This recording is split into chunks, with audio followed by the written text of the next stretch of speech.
ನನ್ನೆಲ್ಲ ಯೂಟ್ಯೂಬ್ ವೀಕ್ಷಕ ಸ್ನೇಹಿತರಿಗೆ ನಿಮ್ಮ ಸುಪ್ರಿಯಾ ಶಿವಮೂರ್ತಿ ಗೌಡ ಮಾಡುವ ನಮಸ್ಕಾರಗಳು. ಎಲ್ಲರೂ ಹೇಗಿದ್ದೀರಿ?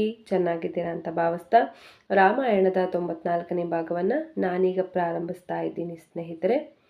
ಈಗಾಗಲೇ ವಾನರ ಸೈನ್ಯದೊಂದಿಗೆ ಶ್ರೀರಾಮಚಂದ್ರ ಪ್ರಭುಗಳು ಲಂಕೆಗೆ ಪಯಣ ಬೆಳೆಸಿದ್ದು, ಸಮುದ್ರದತ್ತ ಬಂದು ನಿಂತು ಸಮುದ್ರವನ್ನು ದಾಟುವ ಬಗೆ ಹೇಗೆ ಎಂಬುದನ್ನು ಆಲೋಚಿಸ್ತಾ ಇದ್ದಾರೆ.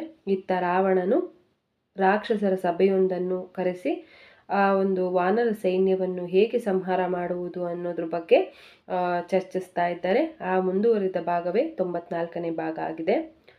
ರಾಮನ ಶಕ್ತಿಯ ಕುರಿತಾಗಿ ಅಜ್ಞಾನಿಗಳಾಗಿದ್ದು ತಮ್ಮ ಒಡೆಯನನ್ನು ಮೆಚ್ಚಿಸಲು ಕಾತರರಾಗಿದ್ದ ರಾಕ್ಷಸರು, ಓಹೋ ರಾಜನೇ, ವೈರಿಗಳನ್ನು ಏಕಾಂಗಿಯಾಗಿ ಸೋಲಿಸುವಷ್ಟು ಶಕ್ತಿವಂತನಾಗಿರುವ ನೀನು ಏಕೆ ಹೆದರಬೇಕು?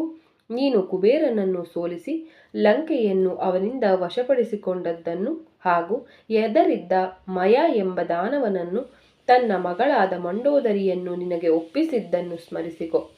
ನೀನೇಕೆ ಚಿಂತಿಸಬೇಕು? ಹಿಂದೆ ಎಲ್ಲ ದೇವತೆಗಳನ್ನು ಸೋಲಿಸಿದ ನಿನ್ನ ಪುತ್ರ ಇಂದ್ರಜಿತುವು ಸ್ವರ್ಗದ ರಾಜನಾದ ಇಂದ್ರನನ್ನು ಬಂಧಿಸಿ ಅವನನ್ನು ಲಂಕೆಯಲ್ಲಿ ಸೆರೆಹಿಡಿಯಲ್ಪಟ್ಟಿದ್ದು ನಿನಗೆ ನೆನಪಿಲ್ಲವೇ? ಕೇವಲ ಬ್ರಹ್ಮದೇವನ ಕೋರಿಕೆಯ ಮೇರೆಗೆ ಮಾತ್ರ ಇಂದ್ರನನ್ನು ಸ್ವತಂತ್ರವಾಗಿ ಹೋಗಲು ಮತ್ತು ತನ್ನ ಸ್ವರ್ಗೀಯ ಪದವಿಯಲ್ಲಿ ಮುಂದುವರಿಯಲು ಬಿಡಲಾಯಿತು.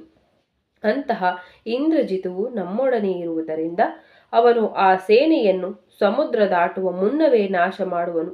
ನೀನು ನಿಶ್ಚಿಂತೆಯಿಂದ ವಿಶ್ರಮಿಸು ಎಂದರು. ಆಗ ರಾವಣನ ಸೇನಾಧಿಪತಿಯಾಗಿದ್ದ ಪ್ರಹಸ್ತ್ರನು, ನಾವು ದೇವ, ದಾನವ, ಗಂಧರ್ವ, ಪಿಶಾಚಗಳೆಲ್ಲನನ್ನು ಜಯಿಸಿದ್ದೇವೆ. ಈ ನಶ್ವರ ಜೀವಿಗಳಿಗೆ ನಾವು ಏಕೆ ಹೆದರಬೇಕು? ಹನುಮಂತನು ಒಬ್ಬ ಸಾಮಾನ್ಯ ಕಪಿ ಎಂದು ಪರಿಗಣಿಸಿದ ನಾವು ಅಜಾಗರೂಕತೆಯಿಂದ ಕಾರ್ಯವೆಸಗಿದ ಒಂದೇ ಕಾರಣದಿಂದ ಅವನು ತನ್ನ ಶಕ್ತಿಯನ್ನು ಪ್ರದರ್ಶಿಸಲು ಸಾಧ್ಯವಾಯಿತು ಎಂದನು. ಆಗ ಎದ್ದು ನಿಂತ ದುರ್ಮುಖನೆಂಬ ಇನ್ನೊಬ್ಬ ರಾಕ್ಷಸ, ನಾನು ಈ ಅಪಮಾನದ ಸೇಡನ್ನು ತೀರಿಸಿಕೊಳ್ಳದೆ ಬಿಡಲಾರೆನು. ಅವರು ಎಲ್ಲೇ ಇರಲಿ, ಸ್ವರ್ಗದಲ್ಲಿರಲಿ, ಭೂಮಿಯ ಮೇಲಿರಲಿ ಅಥವಾ ಸಮುದ್ರದ ಒಳಗೆ ಇರಲಿ, ನಾನು ಈ ಜಗತ್ತನ್ನು ವಾನರರಿಂದ ಮುಕ್ತಗೊಳಿಸುತ್ತೇನೆ ಎಂಬುದಾಗಿ ಘೋಷಿಸಿದನು. ಮಾಂಸ ಮತ್ತು ರಕ್ತದ ಕಲೆಗಳಿಂದ ಒಂದು ಗದೆಯನ್ನು ಆಡಿಸಿದ ರಾಕ್ಷಸ ವಜ್ರದಂಷ್ಟನು, ಕೇವಲ ಒಂದು ವಾನರರ ಗುಂಪಿನೊಡನೆ ಯುದ್ಧ ಮಾಡುವ ಆಸಕ್ತಿ ಯಾರಿಗಿದೆ?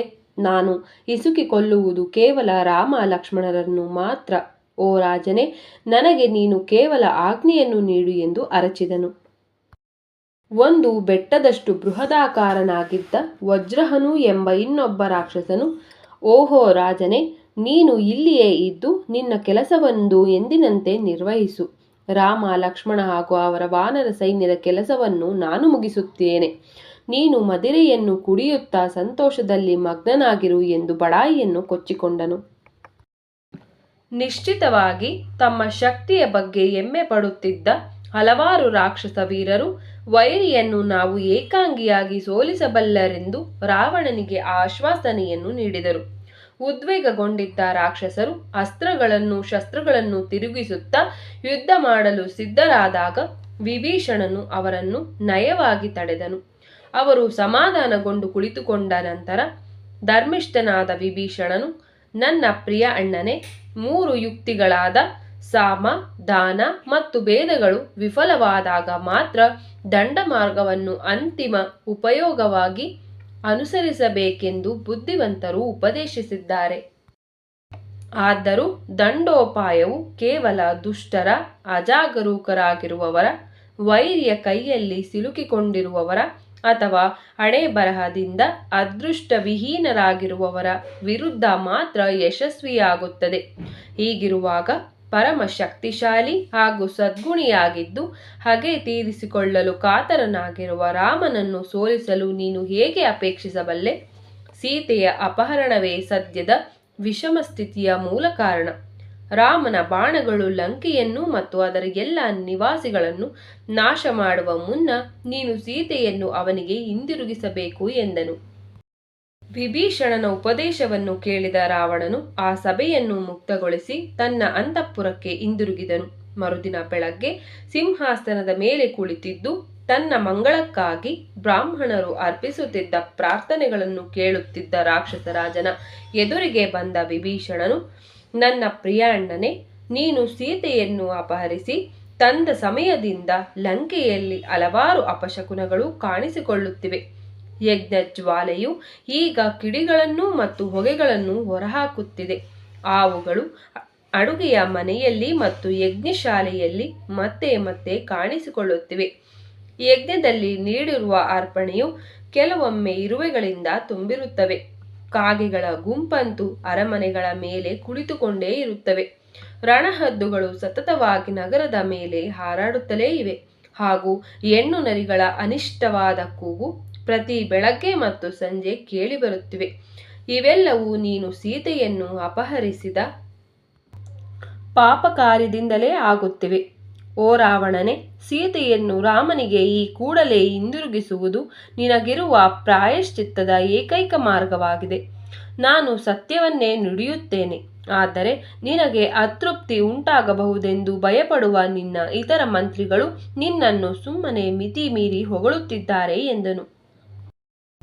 ಸೀತೆಯನ್ನು ಆನಂದಿಸಬೇಕೆಂಬ ಆಸೆಯ ಪರವಶನಾಗಿದ್ದು ತನ್ನ ತಮ್ಮನ ಜಾಣತನದ ಉಪದೇಶವನ್ನು ಕೇಳಿ ಕುಪಿತನಾದ ರಾವಣನು, ನಾನು ರಾಮನಿಗಾಗಲಿ ಅಥವಾ ಇನ್ಯಾರಿಗೆ ಆಗಲಿ ಹೆದರುವುದಿಲ್ಲ. ನಾನು ಸೀತೆಯನ್ನು ಯಾವ ಪರಿಸ್ಥಿತಿಯಲ್ಲೂ ಹಿಂದಿರುಗಿಸಲು ಒಪ್ಪುವುದಿಲ್ಲ.